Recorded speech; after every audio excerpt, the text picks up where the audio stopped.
കൂടെ ഉള്ളവന്മാരൊക്കെ അങ്ങ് പോവും. അവസാനം പുറത്തിറങ്ങാനും കലങ്ങിയിരിക്കാനൊക്കെ വേറെ ആരും കാണത്തില്ല. കരയാത്തോനും കരഞ്ഞു പോകുന്നൊരു സിനിമയാണ് വായ 2. ഇതില് ഈ പടം കണ്ടു കഴിഞ്ഞ് ഇറങ്ങി പോകുമ്പോൾ നമ്മളെല്ലാവരും സംസാരിക്കുന്ന ഒരു സംഗതി ഫ്രണ്ട്ഷിപ്പിനെ പറ്റി. പക്ഷെ ഇതിൽ നല്ലൊരു മെസ്സേജ്, കുറച്ച് സീനാണെങ്കിലും നല്ലൊരു മെസ്സേജ് ഇതിൽ പറയുന്നുണ്ട്. സഹോദര ബന്ധങ്ങളെ കുറിച്ച്. സ്വത്തിൻ്റെ പേരിൽ നമ്മളെല്ലാ സഹോദര ബന്ധങ്ങളും കാലങ്ങളായിട്ട് തെറ്റി നിൽക്കുന്ന കാലമാണ് സ്വത്തിൻ്റെ പേരിൽ. സത്യം പറഞ്ഞാൽ നമ്മൾ മരിച്ചു പോകുമ്പോഴൊക്കെ ഇത് കൊണ്ടുപോവുകയാണെങ്കിൽ കുഴപ്പമില്ല. നമ്മൾ മരിച്ചു പോകുമ്പോൾ ആരും ഇത് കൊണ്ടുപോകില്ല. ആരടി മണ്ണ നമ്മൾ കൊണ്ടുപോകും. എന്നിട്ട് ഇതിൻ്റെ പേരിൽ നമ്മൾ തമ്മിൽ തല്ലി പിരിയുന്ന സഹോദര ബന്ധങ്ങളാണ് അല്ലേ. നല്ല മനോഹരമായൊരു സീൻ ഇതിൽ അവതരിപ്പിക്കുന്നു. എന്തായാലും സഹോദര ബന്ധങ്ങളെക്കാട്ടി ഏറ്റവും ബെറ്ററായിട്ട് എനിക്ക് തോന്നുന്നത് ഫ്രണ്ട്ഷിപ്പ് തന്നെയാണ്.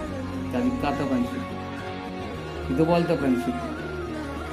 കാരണം മരണം വരെ കൂടെ ഉണ്ടാവുമല്ലോ, അത് മതി.